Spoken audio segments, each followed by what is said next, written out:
কেয়ারারদের zero hour কন্ট্রাক্টের ব্যাপারে লন্ডনে সংসদে উপস্থাপন করার প্রতিশ্রুতি দিলেন ডিপার্টমেন্ট ফর ওয়ার্ক অ্যান্ড পেনশনের এমপি স্টিফেন থিমস।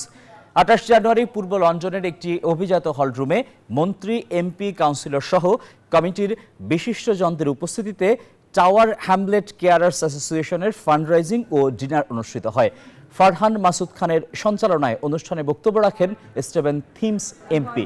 সভায় উপস্থিত ছিলেন টাওয়ার হ্যামলেট কাউন্সিলের স্পিকার সাইফুদ্দিন খালেদ, নিউহামের মেয়র রোকসানা ফায়েজ, জিএমবি ইউনিয়নের সভাপতি পেনি রবিনসন, সাবেক স্পিকার মিজান চৌধুরী, সাবেক ডেপুটি মেয়র মতিনুজ্জামান সহ অনেকে। পরে টাওয়ার হ্যামলেট কেয়ারার্স অ্যাসোসিয়েশনের সভাপতি জাহেদ মিয়া সভার সমাপ্তি ঘোষণা করেন।